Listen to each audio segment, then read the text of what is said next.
প্রিয় দর্শক বন্ধুরা, উঠে আসছে সুপ্রিম কোর্টের বিগ নিউজ। এবারে জরুরি শুনানির আবেদনের ক্ষেত্রে ব্যাপক রদবদল কিন্তু উঠে আসছে এবং সেই সঙ্গে থাকছে বিরাট নয়া পদক্ষেপ।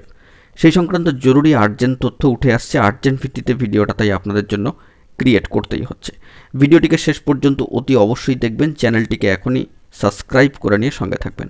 চলুন কথাবার্তা না বাড়িয়ে আমরা মূল টপিকে ফোকাস করে সম্পূর্ণ বিষয়টিকে একটু দেখে নেওয়ার জন্য চেষ্টা করি। জরুরি ভিত্তিতে সর্বোচ্চ ন্যায়ালয় সুপ্রিম কোর্টে শুনানির আবেদনের ক্ষেত্রে এবার কিন্তু ব্যাপক রদবদল আসতে চলেছে এবং সেই সংক্রান্ত বিষয় উঠে এসেছে একটি আর্জেন্ট তথ্য। নেওয়া হচ্ছে নয়া পদক্ষেপ। কি বলা হচ্ছে না হচ্ছে সেই দিকে আমরা একটু খেয়াল করব। বন্ধুরা, যতটুকু সংবাদ সূত্রে জানা যাচ্ছে যে কোনো মামলার জরুরি ভিত্তিক শুনানির আবেদন মৌখিকভাবে নয়, ইমেল অথবা চিঠির মাধ্যমেই করতে হবে। মঙ্গলবার একথা জানিয়েছেন সর্বোচ্চ ন্যায়ালয় সুপ্রিম কোর্টের সম্মানীয় প্রধান বিচারপতি মহাশয়, সম্মানীয় সঞ্জীব খান্না মহাশয়। দ্রুত বা জরুরি শুনানির জন্য মহামান্য আদালতের নির্দিষ্ট স্লিপে লিখিতভাবে আবেদন জানাতে হবে। কী কারণে জরুরি শুনানির আবেদন করা হচ্ছে তাও উল্লেখ করতে হবে আবেদনপত্রে। 10ই নভেম্বর সর্বোচ্চ ন্যায়ালয় সুপ্রিম কোর্টের সম্মানীয় প্রধান বিচারপতির পদ থেকে অবসর গ্রহণ করেছেন সম্মানীয় বিচারপতি অবসরপ্রাপ্ত DY চন্দ্রচূড় মহাশয়।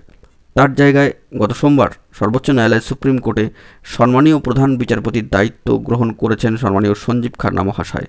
মঙ্গলবারই সুপ্রিম কোর্টে জরুরি শুনানির আবেদন পদ্ধতিতে ব্যাপক রদবদল আনলেন বর্তমান সম্মানীয় প্রধান বিচারপতি মহাশয়।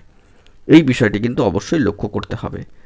তো এই বিষয়ে বলবার যে জরুরি ভিত্তিতে কোনো মামলার যদি দ্রুত শুনানি করানোর প্রয়োজন আছে বলে আইনজীবীরা মনে করেন, তা পূর্বে কিন্তু মৌখিকভাবে জানাতে পারতেন, তবে বর্তমানে এটা কিন্তু রদবদল হলো। আইনি ওয়েবসাইটে সম্মানীয় প্রধান বিচারপতি বর্তমানে সঞ্জীব খান্না মহাশয়ের বিবৃতি তুলে ধরা হয়েছে। তিনি চান এদেশের মানুষ আরও সহজে মহামান্য আদালতের দ্বারস্থ হতে পারুক। একই সঙ্গে সাধারণ মানুষ যাতে সহজে আইনি প্রক্রিয়া বুঝতে পারেন সেদিকে জোর দিয়েছেন সম্মানীয় প্রধান বিচারপতি। আইনি প্রক্রিয়া যাতে সাধারণ নাগরিকদের প্রতি নিষ্ঠুর না হয় সেটিকে অগ্রাধিকার দিতে চান সম্মানীয় সুপ্রিম কোর্টের প্রধান বিচারপতি মহাশয়। বিচার পাওয়ার ক্ষেত্রে সময়ের উপর জোর দিয়েছেন সম্মানীয় প্রধান বিচারপতি। আইনি প্রক্রিয়া যাতে জটিল না হয়, সুযোগ পদ্ধতিতে এগোয় সেদিকে জোর দিতে চান তিনি। তো এই বিষয়ে বলে রাখা প্রয়োজন যে সম্মানীয় প্রধান বিচারপতি বর্তমানে সম্মানীয় সঞ্জীব খান্না মহাশয়ের কার্যকালের মেয়াদ 183 দিন, যেটা সামাজিক গণমাধ্যম সূত্রে উঠে এসেছে। 2025 সালের 13ই মে অবসর গ্রহণ করবেন তিনি। দায়িত্ব গ্রহণের পরই বিচার ব্যবস্থার প্রয়োজনীয় সংস্কারের বিষয়ে নিজের ভাবনা চিন্তার কথা জানিয়েছেন বর্তমান সম্মানীয় প্রধান বিচারপতি।